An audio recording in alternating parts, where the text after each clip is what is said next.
Captain Doug Cohn graduated from West Point in 1968 and volunteered for Vietnam, where he led the 2nd Platoon of Bravo Company in the Recon Platoon of the 5th Battalion of the 7th Regiment of the 1st Cavalry Division. If that rings a bell for any of you history buffs out there, that's the 7th Regiment, Custer's Regiment. The 2 platoons were prominent in the film Shakey's Hill. Just over a month before the division led the 1970 invasion of Cambodia, he was severely wounded, evacuated, and subsequently medically retired. Among Captain Cohn's many personal awards are 2 Silver Stars, but further, Lieutenant General Thomas Healy recommended him for the Medal of Honor. 3 months before he was killed in action on Shakey's Hill, Bravo Company Commander Captain Barry Mullen wrote, and I quote, "Lieutenant Cohn has performed his duties as a rifle platoon leader in a manner unequaled by any other officer in my experience," unquote. Captain Cohn went on to a career as a historian, commentator, and writer, including the twice-weekly Washington Merry-Go-Round, the longest-running syndicated column in America, and appearances on the Military Channel and the Biography Channel. His latest book, The President's First Year, is due out in December. Ladies and gentlemen, please join me in welcoming back up here Captain Douglas Cohn.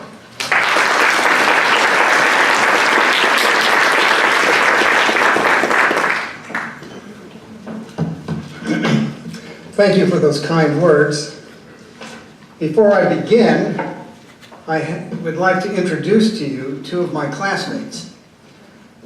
They are here with us today, and both of them graduated with me in '68, and both of them were in Cambodia. First, we have Colonel Chuck Guyson. Please stand up, Chuck. He's in the back here. Chuck Guyson went into Cambodia with the 25th Infantry Division and saw heavy action. He is mentioned extensively in the book, Into Cambodia. And I was looking for a quote to read, and the quotes that are in here about him are so long that I couldn't do it yet. But you might well, if you get this book, you'll read all about Chuck. The other person is my friend and classmate, John Walsh.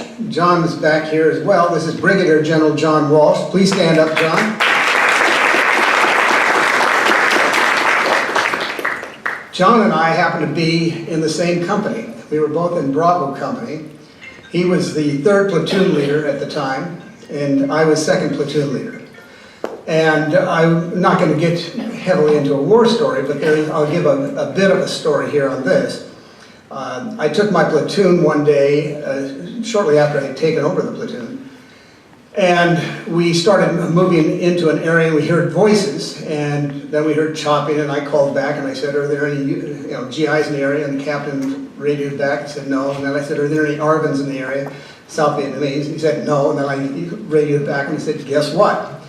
And the voices got louder and louder and louder, and chopping was louder, and pretty soon we were on all fours, and then we were on our bellies, and we were crawling in, and the whole side of the jungle, it just voices and chopping. So we crawled up on them, and we opened up, and we went into this huge bunker complex, and it was a rather wild time. And while I was in the midst of this, with rifle and grenade, we were doing all the John Wayne routine. And just after I took out a bunker and threw myself by a log, who comes beside me? Here's John Walsh. He had torn the jungle apart, marching to the sound of the guns. He's the only one who came up. He brought his platoon. No other platoon came up. John came up, and there he and I were, 2 classmates, pulling pins and grenades, throwing them, over a log. So John and I go back a ways. The other thing I will mention is I didn't get a chance to mention during the symposium. The final question was going to be, what was the impact of Vietnam on history? How will people look back? And the way I explain it to people is I say, no war you don't win all the battles in every war. And I look at it this way. In the Cold War, there were 3 battles. There was the Korean War, the Vietnam War, and the Afghan War against the Soviets. We tied one, we lost one, we won one, and we ended up winning the war. Now, how Vietnam fits into that whole scenario, debatable, but it is not a standalone war that we went into and lost. It was part of a bigger picture. With that, let me get into the introduction of this movie.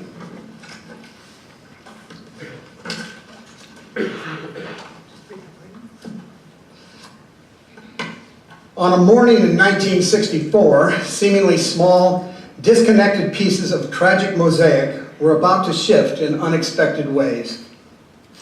Ways which will not allow the pain of this poignant story to be diminished by time or telling. It was winter at West Point, fresh, clean snow on gray stone buildings, gray-clad cadets dining in a great hall with just one woman present, Joan of Arc, center stage on the massive mural amid the great captains of history. It would take more than a decade, but that would change. It would be a time of change. And while the twin revolutions of race and gender broadened the freedoms of our countrymen at home, the foes of freedom abroad were threatening our interests and allies, and a war had yet to be won or lost. A war that would beckon almost every man who was there that winter morning. What follows are twin stories of soldiers and hilltops in that war, the first providing context for the second, and the film you were about to see. Here's the first of those stories.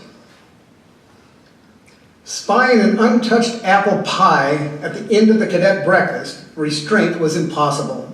Possible consequences severe. In nearly one motion at dismissal, it was napkin to chest, pie to napkin, scarf and coat wrapped around. With my left hand barely pressed against the coat just below the pie, my right hand was free for saluting upperclassmen on the way back to the barracks. Up the stairs, slamming against the wall as upperclassmen passed, squaring the corners to the third floor and turning for home, gloating bubble to the surface, just inches from success. When down from the hall came a command voice. Cohn, halt! What have you got there, mister? An apple pie, sir. A whole apple pie? Yes, sir. Thoughts of myriad punishment raced through my mind, and I braced for the sentence about to be rendered. But first a pause. Then came this. Carry on, mister. That was the nature of the man. That was Pete Lance, 2 years ahead of me in the class of '66. In 1967, Pete would die at Dak To, a lieutenant leading a platoon, the 173rd Airborne Brigade, against entrenched North Vietnamese on Hill 875. In 1968, 3 of us from the class of '68 joined his widow Dagmar and the daughter he never knew at the academy for the presentation of his Silver Star, although by then the enemy's Tet Offensive had changed the nature of the war. In 1967, victory in Vietnam had not only been possible, it had been expected, and Pete exemplified the sacrifices dedicated toward that end. How then explain the courage of the men who went into Cambodia in the spring of 1970? For by then, the watchwords were extrication and Vietnamization, and every soldier knew the phrase, peace with honor, was a euphemism for something other than victory. Yet just as in '67, the men went in, and as will be seen in this heart-rending film, they went in without question. On 18 March 1970, the day I was wounded, Lon Nol ousted Norodom Sihanouk to become the head of Cambodia, and he immediately ordered the North Vietnamese army and the Viet Cong out of his country. Soviet and Chinese communist ships had been using the port of Sihanoukville to supply as much as 80% of the materiel to those forces hugging the South Vietnamese border, and that conduit was closed. North Vietnam reacted with a vengeance. aligning with Cambodian communists, the notorious Khmer Rouge, who would write a page in infamy on what would come to be known as the killing fields of Cambodia. Their combined forces struck Lon Nol's army and came within 15 miles of the capital at Phnom Penh. This then was the situation when US forces and ARVN, the South Vietnamese army, launched the invasion of Cambodia. American troops were limited to incursions of 19 miles and ordered to be out of country by 30 June. The objectives were to search and destroy the weapons caches and the Cohn, Central Office of South Vietnam, the enemy's headquarters, relieve the pressure on the Cambodian army, enhance Vietnamization through the employment of large-scale ARVN operations, and to significantly set back enemy operations in South Vietnam, while American troops were winding down their involvement in the war.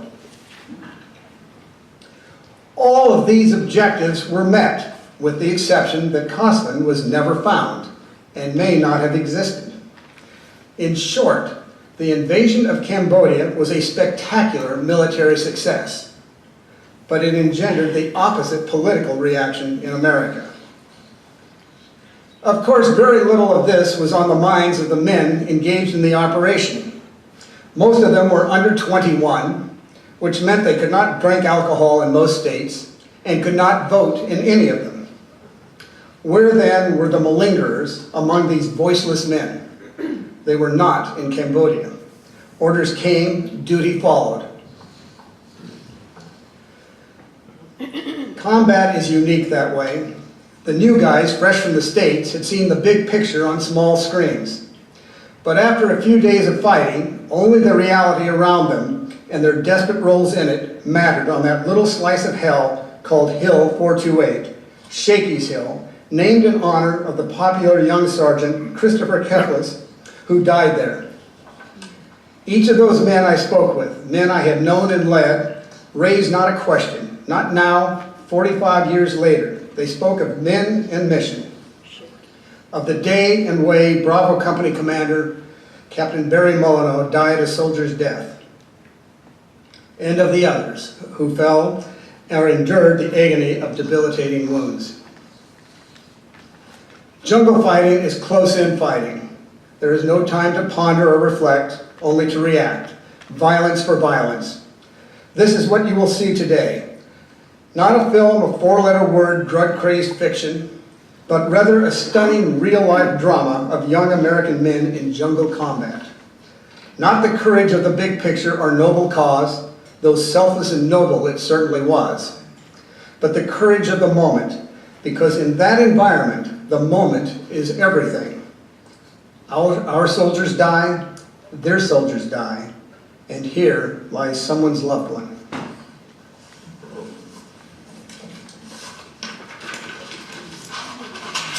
Now they will have the movie, and I regard this as the finest combat movie about Vietnam I have ever seen. Thank you.